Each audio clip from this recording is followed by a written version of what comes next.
क्या कारण था जो कालिया नाग को गरुड़ मारना चाहता था? महाराज, गरुड़ और कालिया नाग की मां तो अलग अलग थी, लेकिन पिता एक था। यानी एक पिता की दो शादियां हुई थी।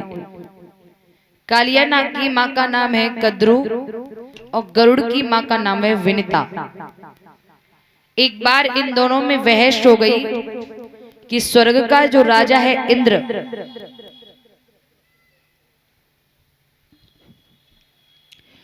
उस इंद्र का जो रथ है उसमें जो घोड़े लगाए जाते हैं, उन घोड़ों का रंग कैसा है? कद्रू ने कहा रंग काला है और विनिता ने कहा रंग सफेद है। दोनों में बहस हो गई। विनिता कहने लगी काला नहीं है सफेद है। कद्रू बोली सफेद नहीं है काला है। बोले एक शर्त रखो। बोले क्या?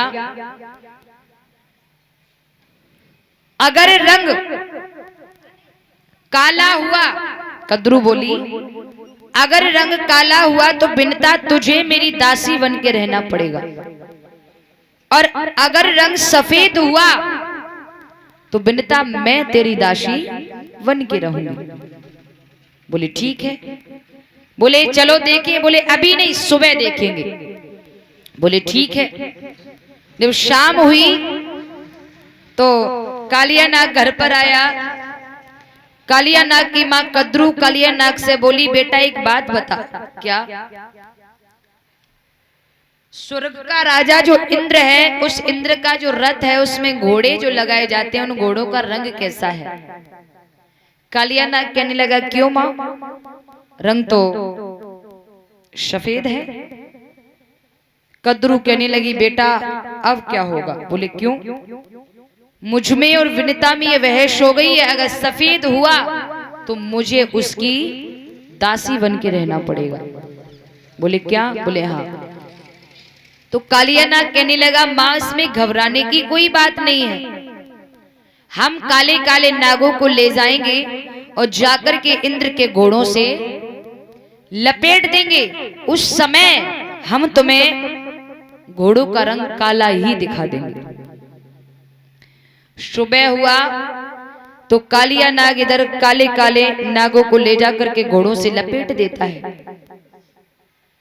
विनिता को दिखा दिया कद्रू ने कि रंग जो है वो काला है। विनिता नहीं समझ पाई कि मेरे साथ में कपट हो गया है, छल हो गया है। विनिता जो है वो कद्रू की दासी बनके रहने लगी। एक दिन की बात, गरुड़ ने अपनी माँ विनिता से कहा माँ एक बात बताओ। बोले हाँ। आप भी मेरे पिता की पत्नी है हो और वो भी मेरे पिता की पत्नी है। दोनों पत्नियों का पति पर अधिकार पूरा पूरा होना चाहिए, लेकिन माँ तुम बांधी बन के क्यों रहती हो? तब विनिता ने कहा कि बेटा मुझमें और कद्रू में बहस हो गई थी। मैंने कहा था इंद्र के घोड़ों का रंग सफेद है, उसने कहा काला है, लेकिन रंग तो काला निकला। तब गरुड़ कहता है माँ कौन कहता है रंग काला है? रंग काला नहीं है, रंग तो सफेद है। विनिता कहती है बेटा अरे मैंने अपनी आंखों से देखा है रंग काला है, दिखाया गया था। लेकिन गरुड़ बोला माँ मैं समझ गया तुम्हारे साथ कपट हुआ है, तुम्हारे साथ कपट हुआ है। और माँ मैं तुम्हारी सौगंध खाता हूं ये करतूत उस कालिया की होगी, और मैं माँ तेरी सौगंध खाता हूं एक एक करके काले काले नागों को मैं छोड़ूंगा नहीं, और ये कालिया नाग कहीं भी मुझे मिलेगा, मैं अगर मेरे हाथ पड़ गया तो ये जिंदा नहीं बचेगा। इस तरह से गरुड़ जो था वो काले काले नागों को ढूंढने के लिए इधर उधर चल दिया। जो भी नाग मिलते हैं पकड़ के उन्हें मार देता है। जब पकड़ के मारने लगा तो ये नाग जाकर के ब्रह्मा जी के पास रोए और ब्रह्मा जी से कहा कि प्रभु आप गरुड़ को समझा दो वो हम नागों की इस तरह से हत्या ना करें। तो ब्रह्मा ने गरुड़ को बुलवाया और ब्रह्मा गरुड़ से बोले, ब्रह्मा गरुड़ से बोले कि भाई तू इस तरह से नागों की हत्या मत कर, मैं एक नियम बना रहा हूं। बोले क्या? मैं एक नियम बना रहा हूं कि हर महीना अमावस्या के दिन एक नाग खुद चलकर के तुम्हारे पास मरने को आया करेगा, तुम इस तरह से नागों को मत मारो। अब तो भैया नियम बन गया, हर महीना अमावस्या के दिन एक नाग मरने के लिए जाता है। जब एक नाग मरने के लिए जाता है और ये बात मालूम पड़ी कालिया को, कालिया को मालूम पड़ी कि नाग खुद चल करके एक नाग मरने के लिए गरुड़ के पास जाता है। तो कालिया नागों से बोला, अरे तुम नागों कितने बुज़दिल हो, तुम कितने बुज़दिल हो, खुद चल करके मरने जाते हो। देखे मेरा वो क्या कर लेगा, गरुड़ क्या कर लेगा मेरा वो। भैया जब ये बात कही कि वो मेरा क्या कर लेगा, ये बात सुनने में आई गरुड़ को। गरुड़ ने ये सुना कि कालिया ये कह रहा है कि गरुड़ मेरा क्या कर लेगा, तो गरुड़ कालिया के पीछे पड़ गया मारने के लिए। कालिया में और गरुड़ में युद्ध हुआ। अंत में कालिया की गरुड़ के सामने पेश नहीं गई। जब पेश नहीं गई तो कालिया अपनी जान बचाने के लिए काली दह में जाकर के गिर गया। और ये बात कालिया नाग को मालूम थी कि गरुड़ जो है वो काली दह पर नहीं जाता है।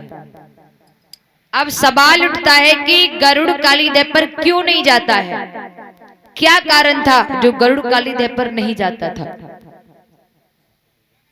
महाराज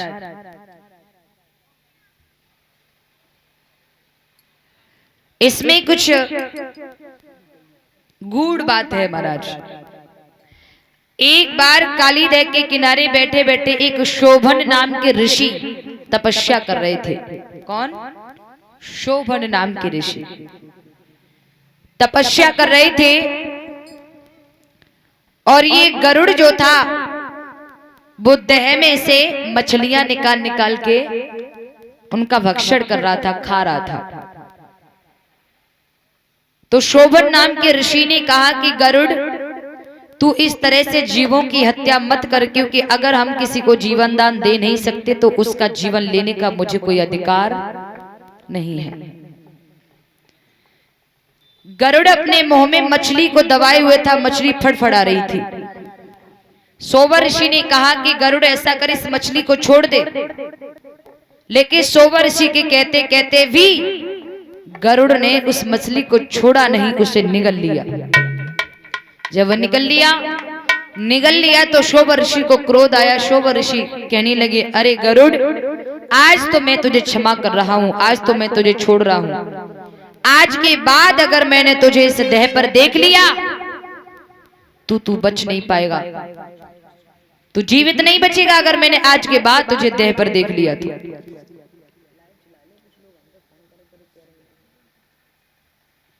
महाराज यही कारण था, ये बात कालिया को मालूम थी कि गरुड़ जो है वो काली दह पर सोबर ऋषि के भय से नहीं जाता है। इसलिए वो कालिया अपनी जान बचाने के लिए काली दह में जाकर के गिर गया। भगवान ने कहा है, भाई तेरे फन पर मेरे पग चिन्ह बन चुके हैं, गरुड़ तुझ पे हमला नहीं करेगा, तू जा अपने परिवार को ले जा रमणक द्वीप। कालिया नाग अपने परिवार को लेकर के रमणक द्वीप के लिए चला गया। इधर भगवान ने 2 छपरिया नील कमल के पुष्प मामा के लिए भिजवाए हैं, दामा भैया की गेंद वापस की है। यशोदा मैया ने लाला कन्हैया को गोद में बिठाया है। और मैया पूछती है कि लाला एक बात बता। बोले हाँ मैया। बेटा काली दह में जाकर के जीवित कोई लौट करके नहीं आया, मेरे लाल तुम कैसे आ गए? जब ये बात कही कि बेटा तुम कैसे आ गए, तो कन्हैया ने बड़ी सुंदर बात कही, मैया मैं तो को कहा बताऊं। बोले बता लाला का भयो? जवाब दियो मैया जब मैं काली दह में गया। बोले हाँ, वहां कालिया नाग था। बोले अच्छा फिर? तो उसने हमसे पूछा तू कौन है? तो मैंने कहा मैं मथुरा नरेश राजा कंस का भांजा हूं, वो मेरे मामा है। और मामा का नाम सुनते ही वो हाथ जोड़ करके बोला कहो प्रभु क्या तुम्हारी सेवा करें? तो मैंने कहा चल मेरी गेंद इस दह में आ गई है, गेंद ढूंढ करके दे मुझे, और 2 छपरिया नील कमल के पुष्पों की जरूरत है, मुझे ला करके दे। मामा का नाम सुनते ही उसने 2 छपरिया नील कमल के पुष्प मुझे तोड़ करके दे दिए और दामा भैया की गेंद ढूंढ करके दे दी। महाराज भगवान की वाणी से हमें आपको क्या शिक्षा मिलती है? हमें आपको शिक्षा मिलती है कितना भी पापी व्यक्ति क्यों न हो, कितना भी गिरा हुआ व्यक्ति क्यों न हो, जो अपना भला दूसरे का बुरा चाहता हो, लेकिन मुझे यह शिक्षा मिलती है मेरा कोई भी बुरा चाहे लेकिन मैं उसका बुरा ना चाहूं। हमारे लिए कोई भी गड्ढा खोदे, कोई भी खाई खोदे, कोई भी कांटे बोए, लेकिन हमारा फर्ज है हम उसके लिए फूल ही बिछाते रहे। क्योंकि कहते हैं ना कि बड़े बूढ़ों की भी कहावत है कि दूसरे के लिए खाई खोदी खुद गिर गई, है ना। जैसे कि किसी ने आपको गाली दी और आपने लौट करके उससे गाली दे दी तो बराबर हो गए, बराबर हो गए। अगर उसने हमें गाली दी और हम चुप रहे, हम आकर के इसके सामने कहे कि प्रभु उसने हमसे ऐसे कहा, मैं बोलने योग्य नहीं हूं, मैंने उससे कुछ नहीं कहा, लेकिन प्रभु उसकी इस बात का जवाब, उसकी इस गाली का जवाब तुम्हें देना पड़ेगा। तो मेरा प्रभु कहते नहीं है प्रभु के यहाँ देर है लेकिन अंधेर नहीं है, अंधेर नहीं है।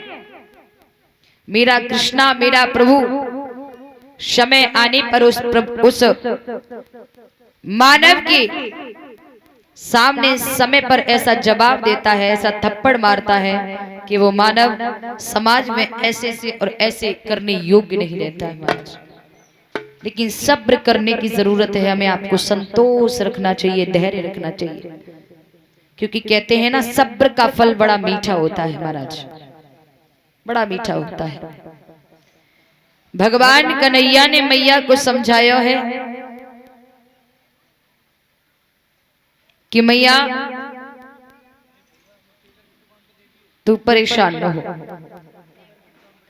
मामा के लिए पुष्प भिजवाए हैं, दामा भैया की गेंद दी है, घर पर सभी आए हैं, बड़े खुश हैं। एक बात और बताऊं श्रोताओं, ये यशोदा क्या है? देव की पूर्व जन्म में कौन थी ये सभी को मालूम होगा। देव की जो है वो पूर्व जन्म में कैकेयी थी, इस सभी को मालूम है। लेकिन ये यशोदा पूर्व जन्म में कौन थी महाराज? ये यशोदा पूर्व जन्म में द्रोण नाम की एक बसु थे, उनकी पत्नी थी जिसका नाम था धरा। ये यशोदा जब धरा थी ये देखने में बहुत सुंदर थी, बहुत सुंदर थी, और ये धरा नारायण भगवान की बहुत बड़ी पुजारी थी महाराज। एक बार की बात, भगवान नारायण ने सोचा कि धरा मेरी बहुत बड़ी पुजारिन है, आज चलते हैं धरा के यहाँ पर धरा को दर्शन देने के लिए। तो भगवान नारद जी को साथ में लेकर के नारायण भगवान नारद जी को साथ में लेकर के धरा के दरवाजे पर आए, संत का रूप धारण करके। और जवाब दिया, बेटा मुझे भूख लगी है, भोजन करा दो। लेकिन उस समय उस धरा के घर पर राशन नहीं था, खाने पीने के लिए राशन नहीं था। धरा ने दोनों संतों को बिठा लिया और जवाब दिया, प्रभु रुकिए, मैं अभी आई। और धरा दौड़ती हुई एक बनिया की दुकान पर गई जो राशन बेचता था, और बनिया से जवाब दियो कि भैया थोड़ा राशन दे दे, चूंकि भैया मेरे दरवाजे पर 2 संत आए हुए हैं, मेरे यहाँ राशन नहीं है, मुझे राशन दे दो। मेरे पति जब आ जाएंगे तब हम तुम्हें राशन की जो राशि है, पैसे हैं, मैं तुम्हारे दे दूंगी। धरा देखने में बहुत सुंदर थी।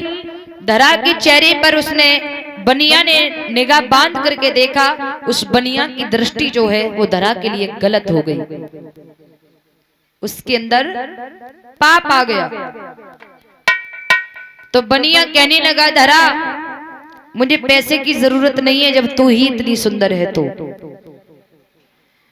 जब नाजायज बातें बनिया ने जब धरा से कही तो धरा समझ गई कि इस कुत्ते के अंदर मेरे प्रति गलत भावना आ गई है।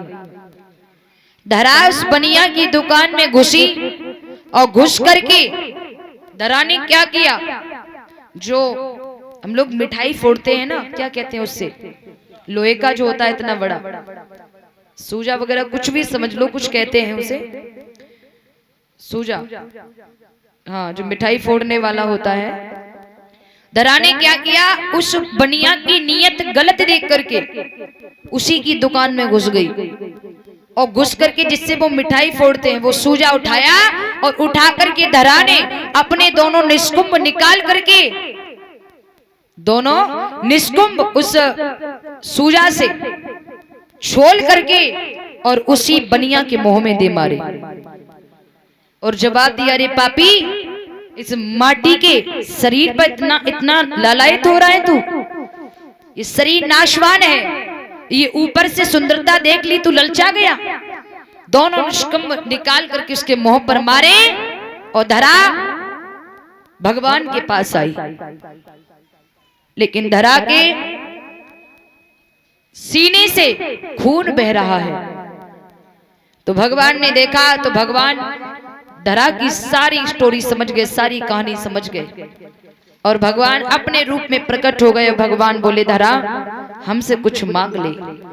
तो धरा की आंखों में आंसू आ गए। धरा कहने लगी, प्रभु मांगना तो चाहती थी, लेकिन अब मांग भी कैसे सकती हूँ। बोले, मतलब मैं मांगना चाहती थी कि तुम मेरे बेटा बनो, मैं तुम्हें अपने आंचल का दूध पिलाऊं, लेकिन अब मेरे आंचल तो है ही नहीं। मैंने दोनों निष्कुंभ निकाल करके उस पापी के मुंह पर मार दिए। लेकिन भगवान ने कहा, धरा तुम धन्य हो, हम तुम्हारी ये मनोकामना द्वापर में चल के पूर्ण करेंगे। जब तुम यशोदा बनोगी और द्रोण नंद बनेंगे, तब हम तुम्हारे अवतार तो किसी और से लेंगे, लेकिन दूध तुम्हारा पिएंगे आकर के। यही यशोदा थी महाराज, जो द्रोण नाम की धरा, यही यशोदा बनी आकर के महाराज। महाराज